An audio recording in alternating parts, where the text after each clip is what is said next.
আসসালামু আলাইকুম। সবাই কেমন আছেন? আফরোজা কুকিং রেসিপি চ্যানেলে আপনাদের সবাইকে স্বাগতম।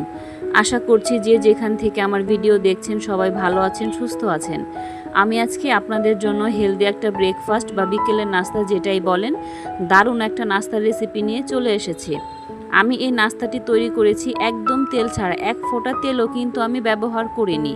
আমি আজকে আপনাদের জন্য হেলদি, টেস্টি বা নাস্তার রেসিপি বা টিফিন রেসিপি নিয়ে হাজির হয়েছি। এই গরমে তেল মশলা ছাড়াই ঝটপট দুইটা উপকরণে নাস্তাটি কিন্তু তৈরি করে নিতে পারবেন। প্রতিদিন তেল মশলা দেয়া ভারী খাবার খেতে কিন্তু আর ভালো লাগে না, তাই না?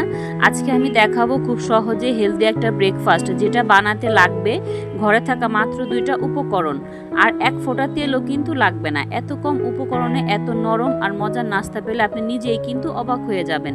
চলুন তাহলে দেরি না করে দেখে নিই আজকের রেসিপিটা। কি কি উপকরণ লাগবে সেটা আপনারা স্ক্রিনে দেখে প্লিজ একটু বুঝে নেবেন। এখানে দেখতে পারতেছেন বন্ধুরা, একটা বাটিতে কিন্তু 1 কাপ ভর্তি করে আমি ভেজা চালের গুঁড়ি নিচ্ছি। আজকে নাস্তাটা আমি ভেজা চালের গুঁড়ি দিয়ে বানাবো। আপনারা চাইলে কিন্তু এখানে শুকনা চালের গুঁড়িটা ব্যবহার করতে পারবেন। এখানে আমি 1 কাপ ভেজা চালের গুঁড়ি নিচ্ছি। 1 কাপ ভেজা চালের গুঁড়ির সাথে হাফ কাপ সুজি দিচ্ছি।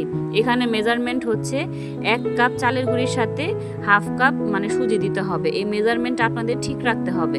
সামান্য পরিমাণ লবণ দিচ্ছি। সামান্য পরিমাণ লবণ দেওয়ার পর এখানে 2 চামচ ভর্তি করে চিনি দিচ্ছি। এখানে চিনিটা ব্যবহার করার কারণ হচ্ছে নাস্তাটা কিন্তু অতিরিক্ত মিষ্টি হবে না, কিন্তু স্বাদ খুব ভালো আসবে। এই জন্য একটু স্বাদ বাড়ানোর জন্য আমি এখানে চিনি ব্যবহার করতেছি। আপনারা চাইলে স্কিপ করতে পারেন। 1 চামচ ভর্তি করে বেকিং পাউডার দিচ্ছি আর হাফ চামচ ভর্তি করে একটু ইস্ট দিচ্ছি। এই সবগুলো উপকরণ ভালো করে এখন মিশিয়ে নিতে হবে। এখানে কিন্তু অবশ্যই ইস্ট আর বেকিং পাউডার ব্যবহার করতে হবে। আমি এখানে বেকিং পাউডার দিচ্ছি। এখানে কিন্তু কোনোভাবে বেকিং সোডা ব্যবহার করা যাবে না।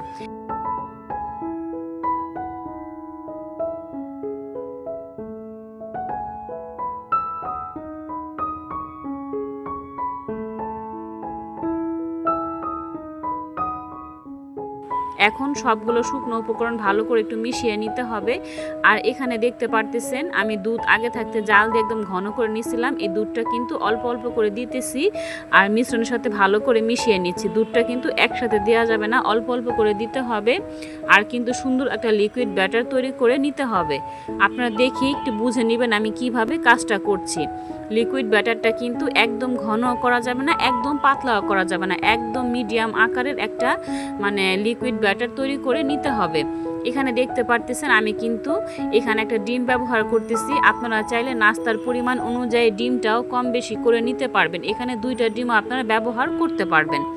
এখন এই সমস্ত উপকরণগুলো ভালো করে আমি একটু মিশিয়ে নিচ্ছি। লিকুইড ব্যাটারের মিশ্রণটা কিন্তু ভালো করে আমি একটু মিশিয়ে নিচ্ছি। এটা খুব ভালো করে কিন্তু মিশাতে হবে। মিশানোর পর এটা 10 থেকে 15 মিনিটের জন্য আমি রেস্টে রেখে দিয়েছিলাম। রেস্টে রাখতেই হবে, তা না হলে কিন্তু আপনার নাস্তাটা কিন্তু কখনোই পারফেক্ট হবে না। আমি 10 থেকে 15 মিনিট রেস্টে রাখার পর আমি আবারও ফিরে আসলাম। দেখেন আবারও কিন্তু আমি ভালো করে মিশিয়ে নিচ্ছি। এটা যত ভালো করে মিশাবেন নাস্তাটা কিন্তু তত পারফেক্টভাবে কিন্তু সুন্দর হবে আর খেতেও কিন্তু ভালো লাগবে। তো দেখেন একটা চামচের সাহায্যে ঘনত্বটা আপনাদের একটু দেখিয়ে দিতেছি কেমন হবে।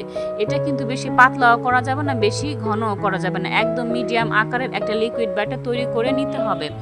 তো বন্ধুরা চলেন এখন নাস্তাটা কিভাবে ভেজে নিব সেটা এখন আপনাদের সাথে একটু শেয়ার করতেছি।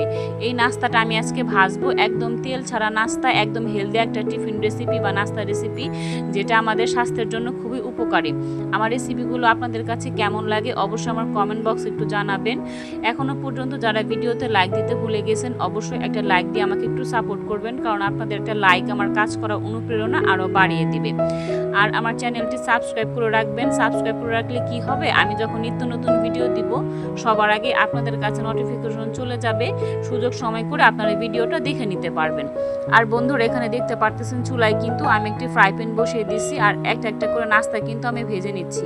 আপনারা দেখেই বুঝতে পারতেছেন নাস্তাগুলোর ভিতরে কিন্তু আমি কোনো প্রকার কোনো তেল ব্যবহার করিনি। একদম তেল ছাড়া হেলদি একটা নাস্তা রেসিপি কিন্তু আজকে আপনাদের সাথে আমি শেয়ার করতেছি। তো এইভাবে করে কিন্তু সবগুলো নাস্তা আমি ভেজে নিব।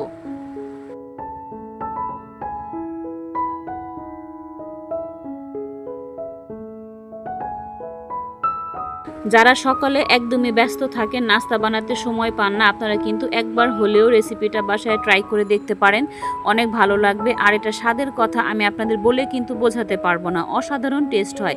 খুব সহজে আর ঝটপটভাবে এই নাস্তাটা কিন্তু আপনারা বাসায় বানিয়ে নিতে পারবেন। এই নাস্তাটা একবার বানালে কিন্তু বারবার বানাতে মন চাইবে। আর এটা এতটাই টেস্টি হয় যে আমি আপনাদের বলে কিন্তু বোঝাতে পারবো না। তো বন্ধুরা, আপনারা একবার হলেও বাসায় রেসিপিটা ট্রাই করে দেখতে পারেন, অনেক ভালো লাগবে।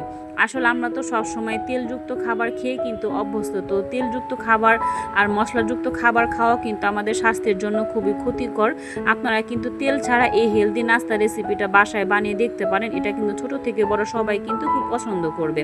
আর এটা আমাদের স্বাস্থ্যের জন্য খুবই উপকারী। তো বন্ধুরা, আমার রেসিপিটি আপনাদের কাছে কেমন লাগে অবশ্যই আপনারা কমেন্ট বক্সে একটু জানাতে পারেন। আর এখনও পর্যন্ত যারা লাইক দিতে ভুলে গেছেন, অবশ্যই লাইক দিয়ে আমাকে একটু সাপোর্ট করবেন। আর আমার ভিডিওটা এখনও পর্যন্ত যারা দেখতেছেন, আপনাদেরকে জানিয়ে অসংখ্য ধন্যবাদ। এখানে দেখতে পারতেছেন সবগুলো নাস্তা কিন্তু আমার ভাজা হয়ে গেছে। দেখেন কতটা পারফেক্টভাবে আর সুন্দরভাবে কিন্তু নাস্তাগুলো বানানো হয়ে গেছে। তো তেল ছাড়া এই হেলদি নাস্তা রেসিপিগুলো আপনাদের কাছে কেমন লাগলো আপনারা একটু জানাবেন।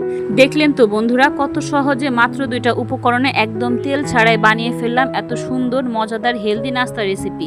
এত কম সময়, এত কম ঝামেলায় এমন একটা নাস্তা বানালে বারবার কিন্তু বানাতে ইচ্ছা করবে। তো বন্ধুরা, আজকে বানিয়ে ফেলুন ঝটপট এই মজাদার নাস্তা রেসিপি।